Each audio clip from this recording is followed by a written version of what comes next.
Hello, you wonderful people, and welcome to another episode of Super-Fanta-Fi. This being a show where we talk about TV shows of the supernatural, fantasy, and/or science fictional genre. For today's episode, I'm going to talk about the latest episode of Roswell, New Mexico. A lot of really interesting things went down in this episode, so let's break it down. But first, for a second, I actually almost forgot about last week's episode that we got Dark Side Liz. It wasn't until her and Max started talking, I was like, alright, I forgot. She kind of gave into her darker side, which, interesting, parallels to something else. Well, legacies. How Hope in season 4, which ended up being the final season, ended up kind of going dark side herself. So just interesting parallels. But either way, the fact is that Liz is still believing everything that she does is for the people she loves, which is true to some extent.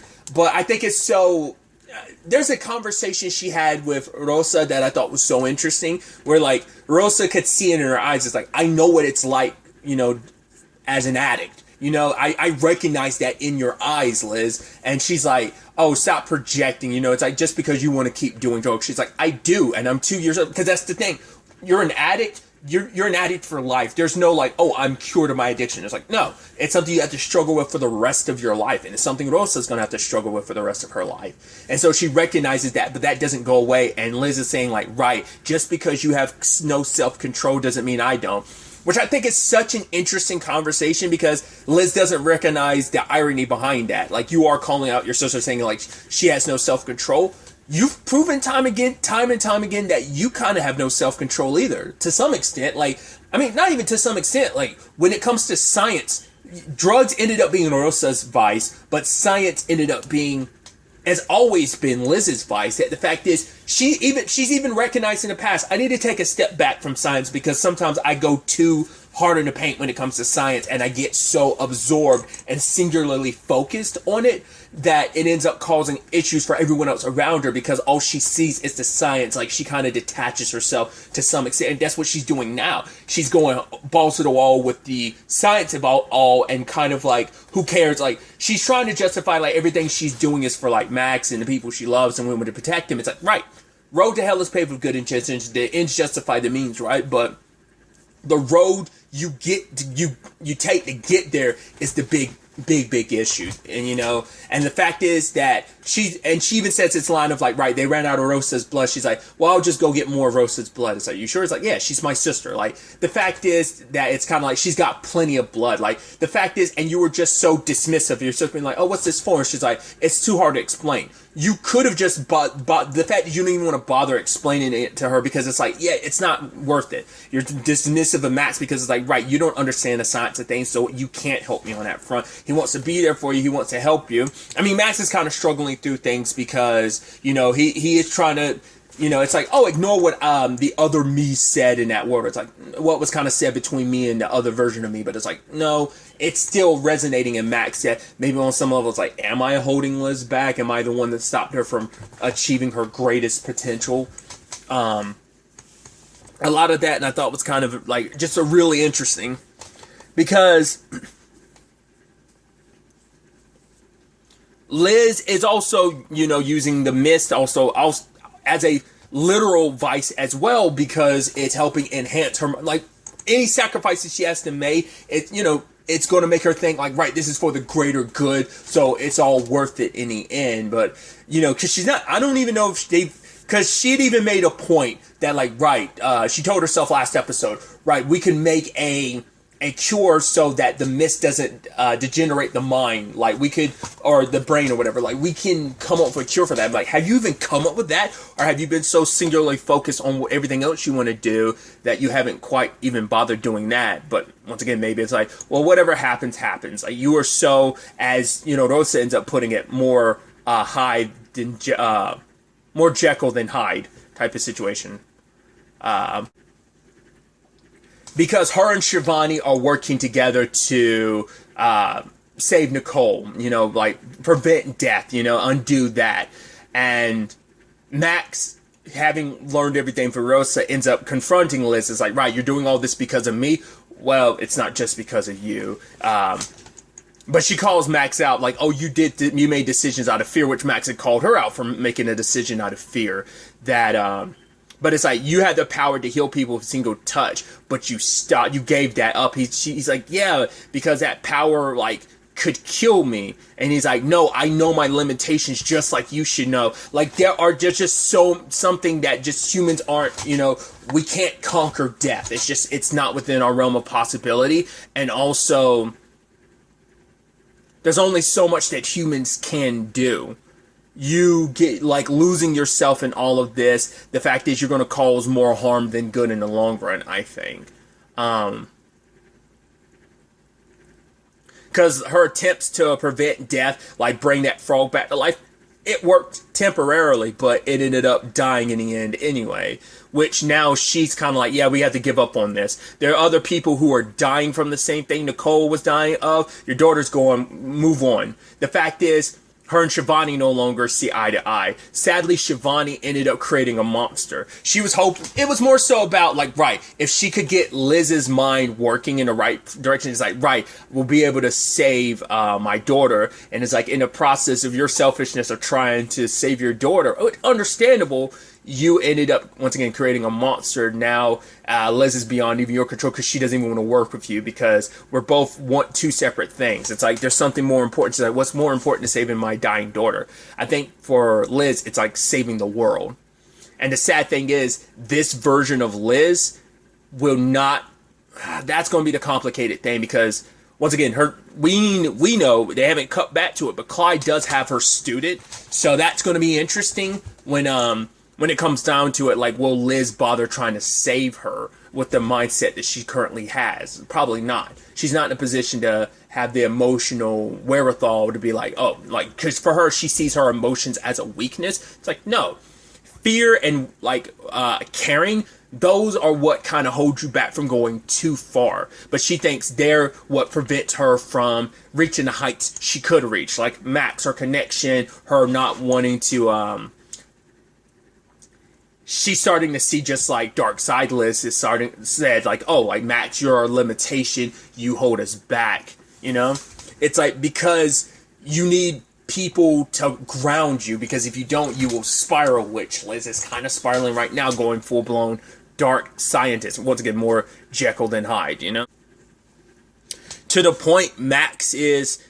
This is the thing that pushes him to get his powers back, because I guess he figured if he can get his powers back, maybe, just maybe, he could heal Liz and stop her from all of this. Maybe, because he never took the time to fully understand the blue flame, and that was kind of her whole point. And maybe getting his powers back and him willing to take that deep dive will make her kind of recognize and realize the folly of, like, the direction she's heading in. Because you're believing everything is going to be about protecting people you love, but you don't realize you're calling out Shivani for her singular focus, but you are so singularly focused that you kind of got a microscope on the whole situation. You think you're looking at the bigger picture, but you're singularly focused on one thing, and, eventually the people you care about are going to be more of a hindrance. But it's like, without the people in your lives that kind of, once again, ground you, you will spiral, you kind of lose yourself, The caring is what makes Liz who she is. If it wasn't for her, like, heart, her emotions, her caring about people, she would just be a mad scientist, because the science has always that mad scientist has always been inside of her. Good intentions or not, there's always been that mad scientist inside of her, and now that mad scientist is allowed to just run rampantly free because of the mist and everything. So, just interesting circumstances on that front. At the same time this is all going down, Isabel is trying to help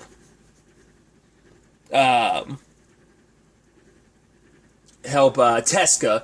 It's like, right, her mind is jumbled between what is real and what isn't. And so her and Teska are working together to confront her fear. And it's like, right, we're going to beat down Jones as many times as it takes. I wasn't expecting that to shift into what it was. I thought it was going to be a thing of, like, okay, eventually Jones is going to start talking to you and it was going to, like, start wearing her down. But to be fair, the place is something of Isabel's construction based on Teska, but then, like, Teska's fear started really ramping up what she had buried deep.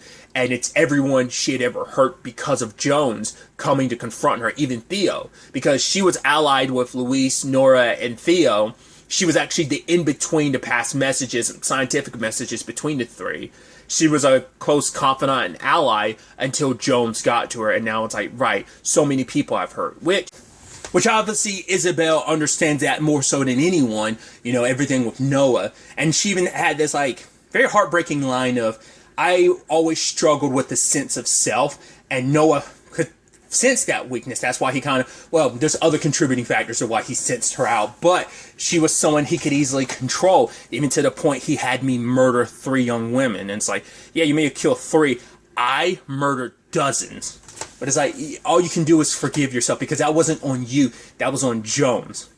The fact is that Isabella's worked so hard to become the woman that she is, move past everything, move past the person Noah saw her as, define who she is, discover who she is, and Tessica can do the same. She's like, I knew who you were, it's up to you to decide who you want to be next, because no one else can take that journey but you. And it's like, yeah, you could get your fake memories back, but that's not going to deal with, that's just going to be hiding from what's there. Once again, like, this is all, you know, about people making decisions based on fear, you know, which, you know, it's easy to kind of give in to fear sometimes, you know. And sometimes it just takes the courage to recognize that fear and willingness to face it either way. And we see that with Tessica later on, when she is willing to face what that all comes down to. And so because of her remembering, we kind of get a better idea of what this is all about, what Clyde's trying to accomplish, what Jones potentially was trying to accomplish.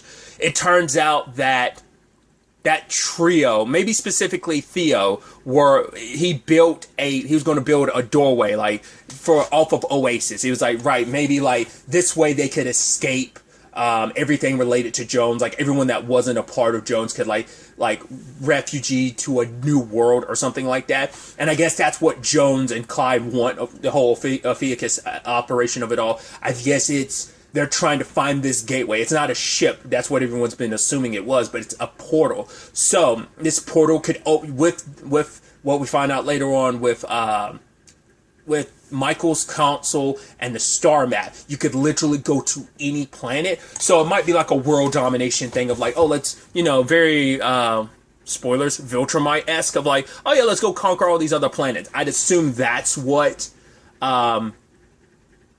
Jones would have wanted, and like that's what it's about, like conquering other worlds and kind of bending them to his will type of situation. Because now he can straight up because now Clyde can bring all of Jones' followers here, and they could conquer this world and potentially do the same thing across the universe and bend it to their will.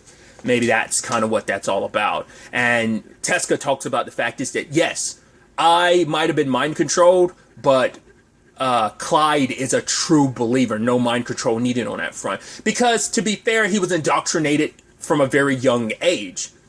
He was someone that was alone who kind of had no one, and here you have, like, you know, and that's what any good cult, I mean, I say that, like, jokingly, but, like, any good cult will do that. It takes advantage of you when you're at your lowest and makes you feel like they're all you need. So for Clyde, he said earlier in this season, Jones gave him purpose, gave him a purpose, kind of a reason, so, of course, he's going to see this through regardless, because he is a believer no matter what the cost may be. And I almost feel like you can make this interesting parallel between where Liz is right now with what Clyde's doing. Anything and everything to accomplish the mission type of thing.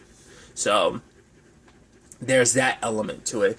And that and like I said, that ties in with everything else with Rosa helping Maria kind of get better control of her abilities. Her powers are very similar to Rosa's, where it's like, it's frequencies. It's like, right, the ripples, you're able to kind of read them. And she ended up finding Dallas and Bonnie, who are in this, the pocket dimension.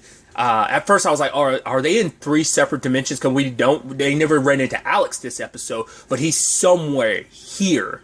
So now it begs the question, well, because it makes you wonder, does this world work differently? Because Alex has been here a while, plus he's human. Everyone else here is an alien, so that's where you kind of get into that territory of, well, what does that mean in the grand scheme of things for a human? Like, will this place have a different effect on you if you're a human? Will it do something differently to you? That's going to be the big question, but at first when Bonnie woke up by herself, I thought like, oh man, there are 3 separate dimensions. But it's like the moment she ran into Dallas, I'm like, no, they're good. So they end up following the signs, the messages from Theo's Bible. They found a buried box which had, the moment we saw it, it's like, okay, by that time we'd already seen the box that Kyle had brought, that ended up having parts of the console that Michael had, which is so interesting, bringing that full circle. It's like, yeah, that's been this like little piece that's connected to Michael, like to everything for so long, and now to have it brought full circle, that's like, right, because the handwriting was from his mom. So like, once again, this was a project all of them were working on. So for it to be a thing of now it's all coming full circle, him and Michael and Kyle working on one side of things while Dallas and Bonnie work on the others. And Dallas was able to help Bonnie come to realization about a lot of stuff, because on Earth was her escape. Whereas like Teska and Clyde just saw this as part of the mission, Bonnie saw this as a new opportunity, because here on Earth, humans don't have abilities, so she can interact with humans without having the fear of worrying about taking their powers, because it is a thing of, she justified it with Michael saying like, right, she was protecting him, but it is the thing of still, she is taking away what is essentially a part of everyone else. For Michael, his powers have always been a part of him, so like, and there's a lot of like self-hatred that Michael kind of has, so like his powers kind of made him, it was something he latched onto. It's kind of like he built his entire identity around that, like rather than just kind of being himself. So when Bonnie took those away from him, that he didn't really have, he felt like he didn't have anything left. But she recognizes like, right, your powers are a part of your identities, and she feels like she kind of took that away from so many people on Oasis because of Jones. Here on Earth, she doesn't have to worry about that. She feels like on her planet, she's a taker. But Dallas was able to give her a different perspective on that situation, and I thought that was kind of a nice parallel to just what Isabel is doing with Teska. So both of them like basically healing this triad of sorts, and the only person, will they be able to help? Probably not. I think Clyde's probably going to die at the end of this. They probably won't be able to save him, but being able to save Teska and Bonnie is kind of interesting. So like on two different fronts, these people amongst this triad are being healed, but Clyde probably won't. He'll be that outlier. Maybe they could heal him, but I don't think so. I think it's going to come down to a Jones situation of you kind of have to die. So we'll have to wait and see how that plays out. But while they're handling things on their side of things, like I said, because they ultimately end up finding out the box they've been holding is the other piece to the console. But it's in that little pocket dimension they're in, because this whole thing was set up so that Jones could never access it. They wanted to make sure that it stayed hidden from him, that they could lock him out. But that's where Liz comes into play in all of this. Liz is the one that they need Liz's mind to pick the lock. So that's where Clyde's coming into the whole, like, he hasn't made his move against Liz yet, because I guess he's waiting for the others to find everything they need. So maybe that's also why he sent Bonnie and Dallas down there. He thought like, oh, he wanted them to believe like he was killing them. It's like, no, this is part of the greater mission, because I mean, I don't even know if Clyde knew that the other piece to the console, which was necessary, was over there, because like, who knows? So that's why I'm like, was that part of the plan? Was that not? The fact is that Teska put Alex there too. I mean, to be fair, he stumbled across it, but it makes you wonder, like, was there also a reason why she put him there? I don't know. Well, she hasn't really talked about that angle of things. Well, because she probably doesn't realize who Alex is and who he is to Michael and stuff. Like, well, that's going to not really be pertinent right now, but still.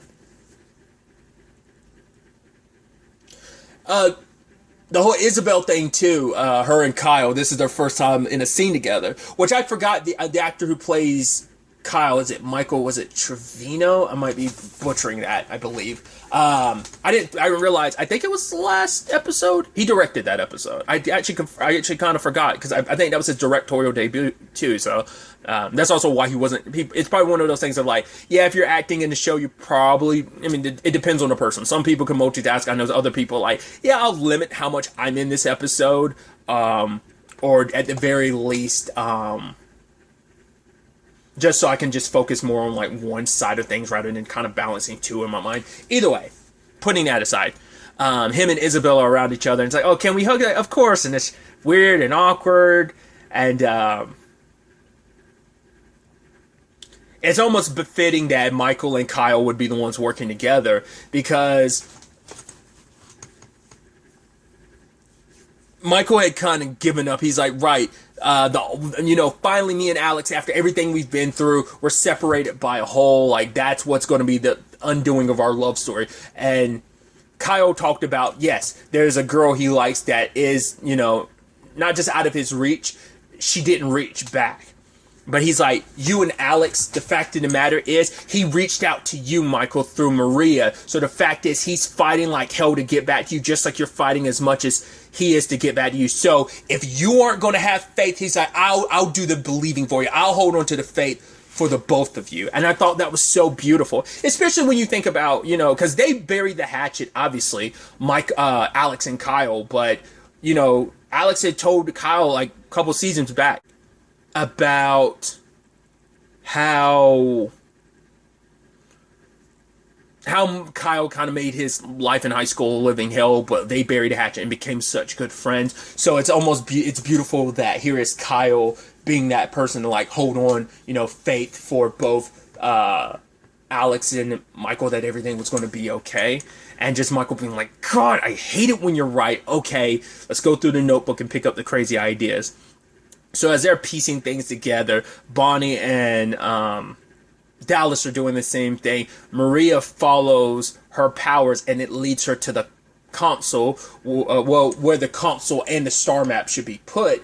And then they bring their side of the console, Michael's side, which the moment that connects with the one Bonnie and Dallas had set up, it fills in the rest of it and the other dimensions. So I thought that was kind of really neat. And it opens the portal. Granted, there's no more fruit because Kyle took all of it and burned down... I mean, not Kyle. Clyde took all of it and burned down the tree. So there was only enough to keep the portal open for a little bit. So Michael decides to go through because this is his chance to get to Alex and find Alex. So he goes on the other side, and Dallas decides to stay because he wants to see this through because this is his dad's mission. And Bonnie decides to stay because she wants to help her friend find the man that he loves. So I thought that was beautiful. So that trio is going to be doing their thing on this side of, in this little pocket dimension. A lot of really interesting elements. I'm curious to see where all this ends up taking us going forward into the next episode.